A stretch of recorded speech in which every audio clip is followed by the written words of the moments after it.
আলহামদুলিল্লাহি রাব্বিল আলামিন ওয়াসসালাতু ওয়াসসালামু আলা সাইয়্যিদিল মুরসালিন আম্মা বাদ ফাউযু বিল্লাহি মিনাশ শাইতানির রাজীম বিসমিল্লাহির রহমানির রহিম। আজকের আলোচনা কুরবানি অনেকেই করে থাকি, কিন্তু কুরবানি করার ক্ষেত্রে অনেক মাসালা রয়েছে। সেই মাসালাগুলো আমরা অনেকেই জানি, কিন্তু আবার অনেকেই জানিও না। আসুন আমরা সেই মাসালাগুলো, গুরুত্বপূর্ণ মাসালাগুলো জেনে নিই এই বয়ান থেকে। আর যারা এখনো সাবস্ক্রাইব করেন নাই, আমাদের এই ইসলামিক চ্যানেলটি সাবস্ক্রাইব করে রাখবেন। পূর্ববর্তী উম্মতদের জন্য কি কোরবানি ইবাদত ছিল? জি অবশ্যই, প্রত্যেক জাতির জন্য পদ্ধতি ভিন্ন ভিন্ন ছিল। প্রিয় নবী সাল্লাল্লাহু আলাইহি ওয়াসাল্লাম কি সর্বদা কোরবানি করেছেন? যখন থেকে কোরবানির হুকুম অবতীর্ণ হয় তখন থেকে মদিনা মুনাওয়ারায় 10 বছরের মাদানী জীবনে প্রতি বছর তিনি কোরবানি করেছেন সাল্লাল্লাহু আলাইহি ওয়াসাল্লাম। ঘরের সকল সদস্যদের পক্ষ থেকে কি একটি ছাগল কোরবানি করতে পারবে? ঘরের সকল সদস্যদের পক্ষ থেকে একটি ছাগল কোরবানি যথেষ্ট হবে না। একটি ছাগল শুধুমাত্র একজনের পক্ষ থেকে কোরবানি করা যাবে। বাচ্চাদের পক্ষ থেকে কোরবানির দায়িত্ব কি পিতার উপর, যে তিনি পশু ক্রয় করবেন এবং জবাই করবেন? জি না। ছেলে বা মেয়ে পড়ালেখা করে, ইনকাম করে না, কোরবানি কি তাদের উপরও ওয়াজিব?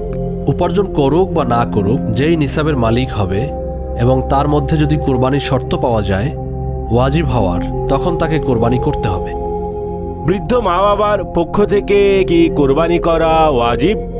জি না। মরহুম মৃত ব্যক্তিদের কি কোরবানিতে অংশীদার করা যেতে পারে? করা যেতে পারে। স্ত্রীর কোরবানির দায়িত্ব কি স্বামীর উপর? জি না। ফকিরের কোরবানির নিয়তে ক্রয়কৃত পশু যদি মারা যায় বা হারিয়ে যায়, তাহলে কি হুকুম হবে? তার উপর পুনরায় ওয়াজিব নয় যে নতুন পশু কিনবে এবং কোরবানি করবে। হারিয়ে গেছে, ফকির দ্বারা এখানে উদ্দেশ্য ভিক্ষুক কিন্তু না। ভিক্ষুকদের নিকট অনেক সময় প্রচুর সম্পদ থাকে। শরীয়ত যাকে ফকির গণ্য করেছে, অর্থাৎ যে এমন ব্যক্তি, বা এভাবে বলা যেতে পারে যে ব্যক্তি নিসাবের মালিক নয়, কোরবানির শর্ত পাওয়া যায়নি এবং তার উপর ওয়াজিব নয়, তাকে ফকির বলে। যদিও বা তার কাছে 50 লাখ আছে, কিন্তু সে 60 লাখের ঋণী, যদিও পরিশোধ করে না। 60 লাখের ঋণ তার উপর, 50 লাখ টাকা থাকা সত্ত্বেও সে ফকির। যদি সে আদায় করে তারপরেও আরো 10 লাখ টাকা ঋণ থাকবে।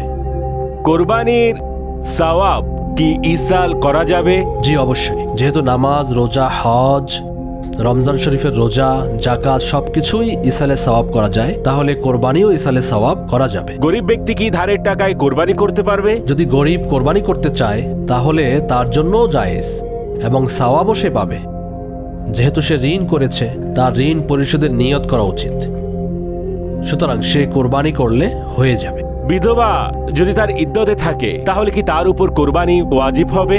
জি অবশ্যই। তার মধ্যে যদি সকল শর্ত পাওয়া যায় তাহলে তার বিধবা হওয়া কোনো প্রতিবন্ধক হবে না। কোরবানি করা ওয়াজিব হয়ে যাবে। ইদ্দতের মধ্যেই কোরবানি করা যাবে। মুসাফিরের উপর কোরবানি করা কি ওয়াজিব? জি না। যে শরীয়ত অনুযায়ী মুসাফির গণ্য হয়েছে। গোশত বিক্রেতা যারা রয়েছে, তাদের যেহেতু কোরবানির পশু 3 দিন পর্যন্ত কাটতে হয়, কারণ সে সময় অনেক পশু থাকে, তাহলে তাদেরও কি কোরবানি করা ওয়াজিব হবে? যদি শর্ত পাওয়া যায় তাহলে তাদের উপরও কোরবানি করা ওয়াজিব হবে। 3 দিনের পর করবে? 3 দিনের মধ্যেই, সময়ের মধ্যেই করতে হবে। এতগুলো যখন করতে পেরেছে, তাহলে আরেকটা করতে কি কত সময় লাগবে?